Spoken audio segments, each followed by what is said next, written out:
I remember exactly where I was standing when my father said it. It was at my niece's graduation party. The whole family was gathered in the backyard, picnic tables, balloons, those plastic folding chairs that dig into your thighs. Everyone was laughing, drinking, celebrating her full ride to Stanford. And my father, Gerald, in his usual khaki shorts and veteran's cap, lifted his glass and toasted to how far the Callan family name has come. He always says things like that, the Callan name, as if it's some kind of dynasty, as if we're not just a bunch of middle-class folks in Pennsylvania who eat too much potato salad at family gatherings.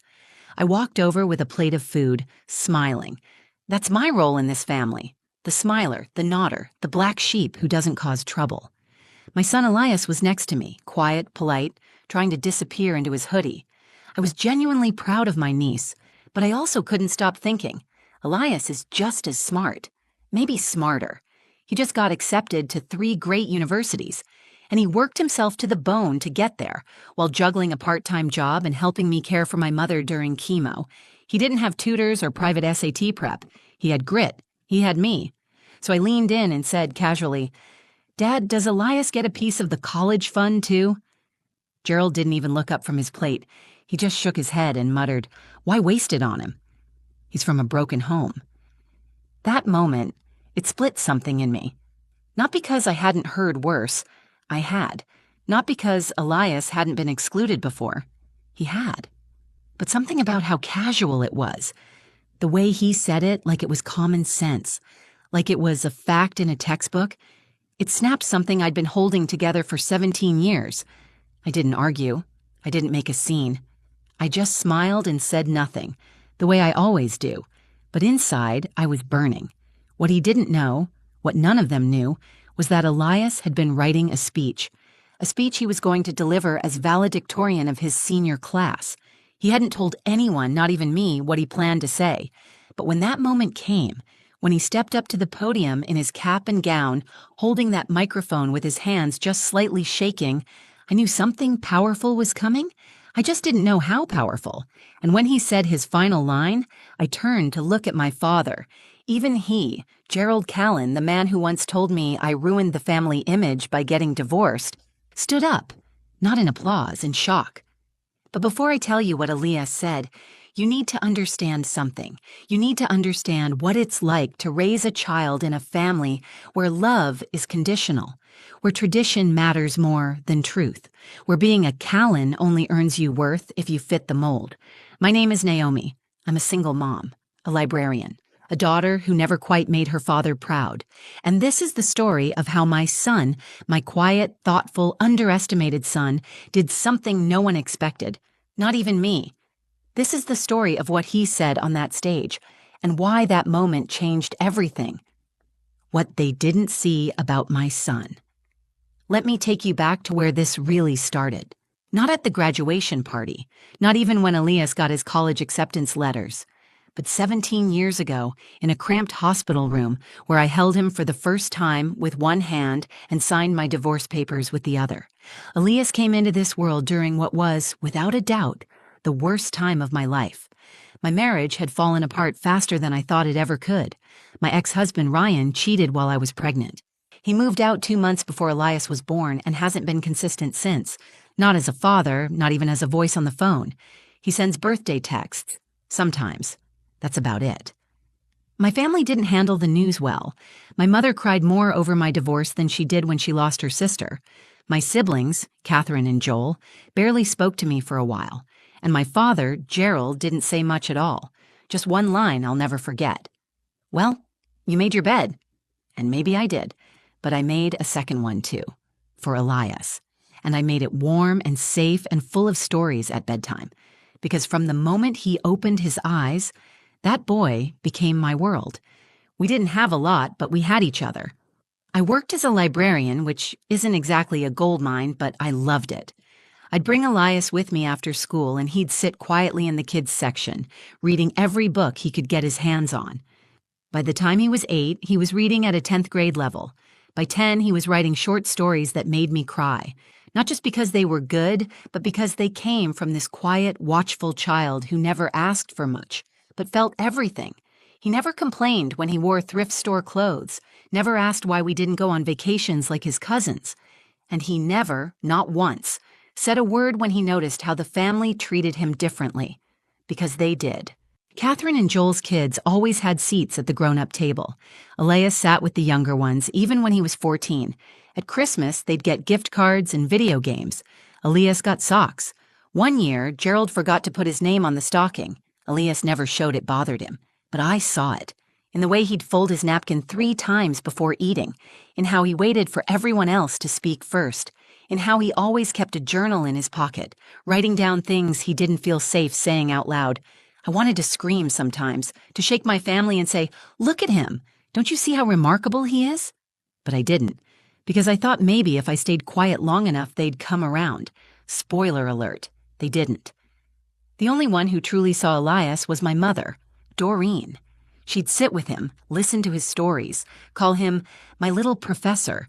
Even in her final year, when chemo made her weak, she'd light up when Elias walked in the room. She said he reminded her of someone, me when I was little, before the world got loud, before I learned to shrink myself to fit inside my family's expectations. When she passed, Elias was 15. He didn't cry in public, but that night I found one of his poems tucked into her Bible. It was titled, "The Last Woman Who Saw Me." That line, it gutted me. After she was gone, it was just us, just me and Elias, trying to navigate a family that made us feel like extras in a movie they starred in. And yet, through all of that, through being overlooked, underappreciated, and downright dismissed, he never lashed out. He studied, he helped, he wrote. And when senior year came around, he applied to colleges without asking me for a dime. He got into every single one. So yes, when my father said, "Why waste it on him?" I smiled and said nothing. But that smile, it wasn't surrender. It was a promise. Because what they didn't see, what they never saw, was that my son was about to show them exactly who he was. And I knew, deep in my bones, that when that moment came, they wouldn't forget it. Why waste it on him? There are moments in life that don't just hurt, they stain. They cling to your skin, your voice, your memory. You carry them quietly for years. That moment in my father's backyard, the one where he dismissed my son's entire future with a single sentence, was one of those. Why waste it on him? He's from a broken home. He didn't say it in anger.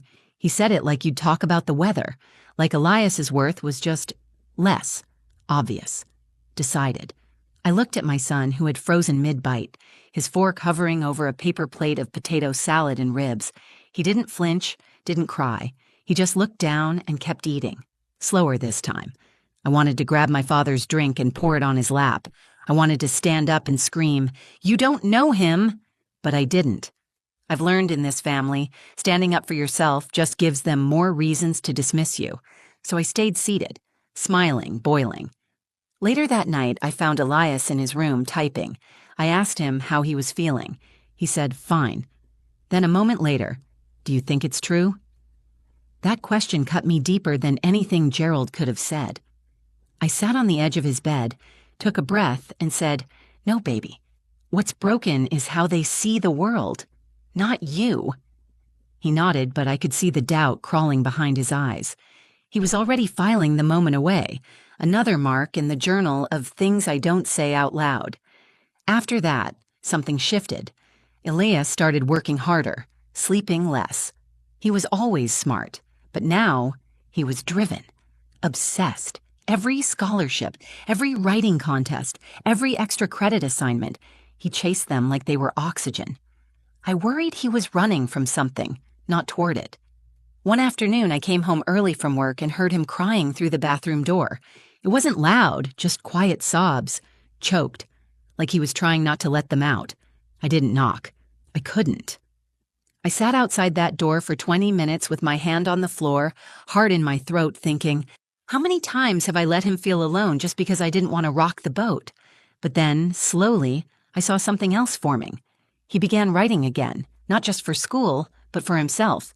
He stayed after class with his English teacher, who later told me Elias had something special, that he wasn't just smart, he was important, that his words had weight. One night over dinner, Elias said, "They picked me." For what? Valedictorian. I dropped my fork, not because I was surprised, he deserved it, but because I knew what that moment meant. Not just the title, not just the honor, but the microphone, the stage, the room full of the very people who saw him as less. I asked him, "What are you going to say?" He smiled, but it didn't reach his eyes. "I don't know yet," he said, "but I think I want them to hear me. Really hear me." And just like that, the stakes changed. This wasn't about college funds anymore. And this wasn't about Gerald. This was about Elias finding his voice in a room that had ignored it for 17 years. In the days leading up to the ceremony, I kept waiting for someone in the family to reach out, to say congratulations, to say anything. But no one did. Catherine posted a photo of her daughter's prom dress. Joel shared a picture of his new grill, but no one mentioned Elias. Not once. It didn't matter, because Elias wasn't looking for their approval anymore. He was writing his speech, and though he never let me read it, I saw the intensity in his eyes as he worked on it. The way he rewrote each sentence, the way he whispered lines to himself when he thought no one was listening. He was building something that would land like a thunderclap, and I had a feeling it wouldn't be polite. It would be the truth. Let them hear you. The days before graduation felt strange, not in a bad way, in a quiet before the storm kind of way. Elias was calm, but not the kind of calm that meant peace. He moved like someone with a mission, with something buried just under the surface, waiting to be released. I'd ask him how the speech was going, and he'd smile that half smile of his, the one he uses when he doesn't want to lie but can't tell the truth either. "It's coming along," he said. "I just want it to matter." Matter. That word stayed with me, because I knew what he meant. He wasn't writing a speech to check a box. He wasn't trying to impress a principal or pad his college resume. He wanted to say something, to everyone, to us. He was tired of being invisible. The night before the ceremony, I found him sitting on the porch with his journal in his lap, eyes on the stars. He looked smaller somehow, younger, like the little boy who used to ask me if I thought trees had feelings. I sat beside him and said, "You don't have to carry all of this, you know." He didn't look at me, just said, "If I don't say it now, when will I?" I nodded. "Then say it. All of it." We sat in silence after that. He didn't need a pep talk. He needed space to stand in his truth, and I wasn't going to get in the way. Earlier that week, I'd emailed the family the details of the graduation ceremony: time, location, seating. No one responded. Not a single reply. Not even a, "We'll try to make it." I wasn't surprised, but I was angry. This was one of the biggest moments of his life, and they were acting like it was just another Thursday. The morning of the ceremony, Elias came out of his room wearing his cap and gown. He looked sharp, composed, like someone who belonged in front of a crowd. I took a picture. He didn't smile. "You ready?" I asked. He adjusted his tie and said, "I've been ready." When we arrived at the school auditorium, it was packed. Parents fanning themselves with programs, teachers beaming with pride. I found our seats and scanned the crowd, and to my surprise, I saw them. The family. Gerald in his pressed shirt and veteran's cap. Catherine, arms crossed. Joel looking at his phone. They were all there, sitting together in the third row, like they'd earned the right to be front and center for something they never helped build. I didn't say a word to them, just walked Elias backstage and squeezed his hand. "Whatever you say up there," I whispered, "I'll be proud." He nodded, no fear in his eyes, just purpose. Back in my seat, I could barely breathe. They began announcing the honors students, then awards. The principal took the stage and introduced Elias as valedictorian, his GPA, his scholarships, his acceptance to Northwestern. I could hear the family behind me making quiet, impressed noises, like they were surprised, like they hadn't expected this from him. And then Elias walked out. My son, shoulders back, chin high, journal in hand. He didn't use the podium speech they'd approved. I noticed right away. He opened his journal instead, flipped a page, and looked out at the sea of faces. He began with the usual, thanking teachers, students, and staff. Then the room shifted. He paused, looked directly at the audience, and said, "There are people in this room who didn't expect to see me here today. People who thought I wasn't worth the investment. That being from a broken home made me broken too. But I've learned something. You don't have to come from a perfect family to build a powerful future. A ripple moved through the crowd. My heart thudded in my chest. He continued, voice steady, eyes locked on the people who had tried to erase him. Some of us are born into applause. Some of us have to earn every single clap, but that doesn't make us less. That makes us strong. I turned to look at my father. He wasn't smiling. He wasn't clapping. He just stared, arms folded, lips tight. Good. Let him feel that, because Elias wasn't done. And in that moment, I realized something. This wasn't revenge. It wasn't rebellion. It was a reckoning. The line that silenced the room. There's a moment when someone steps fully into who they are that feels like time slows down, like the air gets heavier, the silence deeper. That was the moment Elias stood there, his journal open, eyes locked on the crowd. He wasn't reading a speech. He was delivering a truth, and he was doing it with every ounce of quiet strength he'd built over years of being overlooked. There are people, he repeated, who told my mother I'd never be enough, that she'd failed me just by raising me alone. But she didn't fail me. She fought for me. She taught me how to stand tall without applause, how to work hard when no one was watching, how to believe in myself when the people who were supposed to didn't. You could hear the shift in the room. The audience, mostly parents and teachers, leaned forward.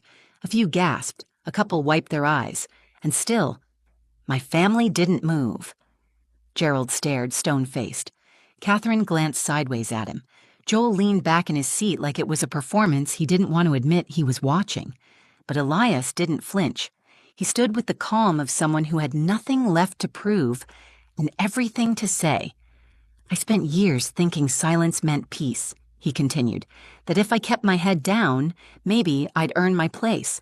That if I worked hard enough, maybe I'd stop feeling like a guest in my own family. My hands were shaking in my lap. And then, he said, I realized something important. You don't wait to be invited to take up space in this world. You claim it, you build it, you own it. I looked around. Parents were nodding. Kids were whispering. A few teachers were wiping away tears. And then Elias closed his journal. He looked up, and this time, his eyes weren't scanning the room. They were fixed, laser-sharp, directly on one man, Gerald. And that's when he said it. I was raised in what they call a broken home. But broken homes don't raise broken people. They raise fighters. They raise listeners. They raise leaders. They raise sons who grow up to stand here today and make even the quiet ones listen. It landed like thunder. There was a moment, barely a beat, where no one moved, no one clapped. It was like the room collectively inhaled. Then the applause hit like a wave. People stood, not just a polite standing ovation. They stood like something important had just happened, like they knew they'd witnessed something bigger than a graduation speech. And that's when it happened. Gerald stood, not quickly, not dramatically. He rose slowly, as if unsure whether he meant to do it at all.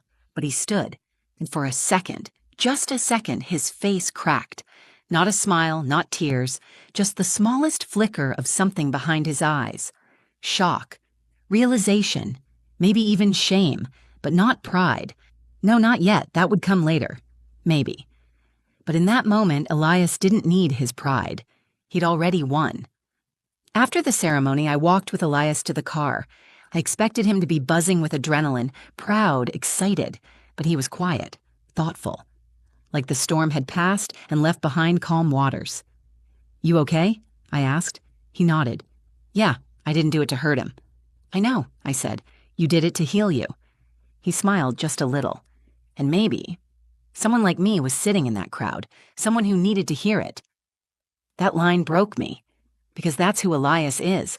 That's who he's always been, not angry, not bitter, just brave. Later that night, I got a text from Gerald. It said, "He surprised me." I stared at it for a long time. No apology, no acknowledgement of what he said all those months ago. But I didn't need one. Elias had said everything that needed to be said, and the world listened. What my son taught me about worth.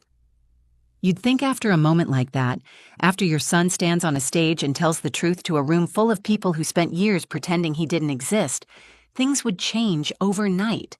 But they didn't, at least not on the surface. Gerald didn't call me. He didn't come up after the ceremony. He didn't hug Elias or say, "I'm proud of you," or "I was wrong." That would have required more humility than he's ever shown in his life. What he did was send a text. He surprised me. 3 words. No punctuation, no warmth. But somehow they felt louder than any speech he'd ever given at those family barbecues. Because for Gerald Callan, that was a crack in the wall. Not an apology, but maybe an opening. Still, I didn't respond. This story was never about him anyway. That night, Elias and I sat on the living room floor eating takeout and watching his speech again on someone's Instagram story. Someone had filmed the whole thing and posted it with the caption, "Best grad speech I've ever heard.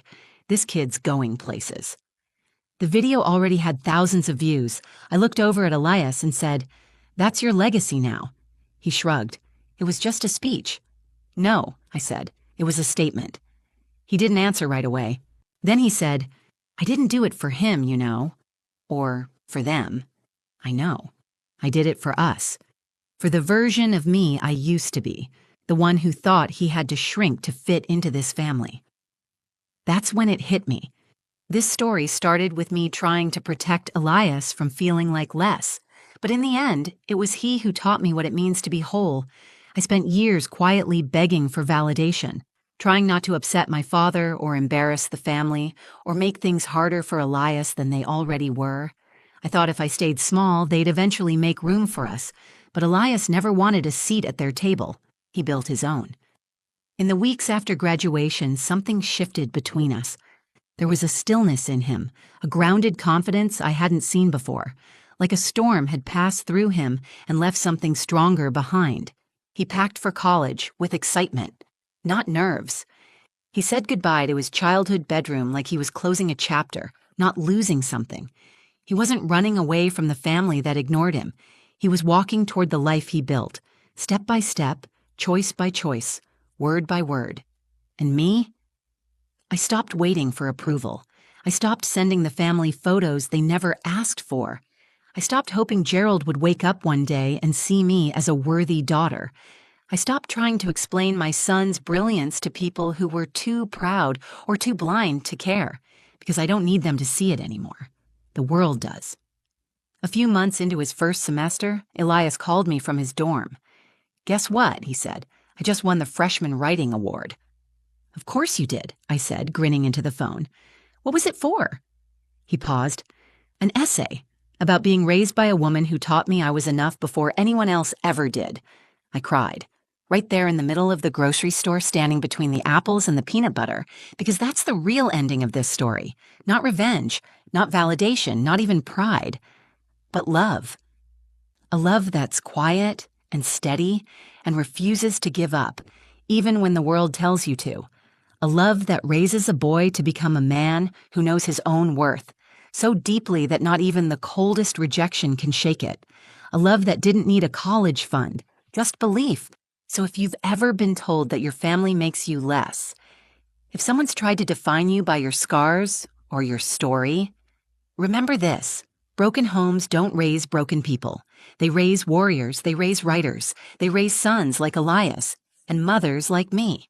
If this story meant something to you, if it reminded you of your own journey or someone you love, don't keep it to yourself. Like the video, share it with someone who needs to hear it, and leave a comment below. I'd love to hear your story too. Every voice matters. And when we speak our truth, we don't just heal, we help others feel less alone. And if you want more stories like this, real, raw, and honest, hit that subscribe button and join the community. Because around here, we don't believe in broken people. We believe in comeback stories. Thanks for watching. I'm glad you were here.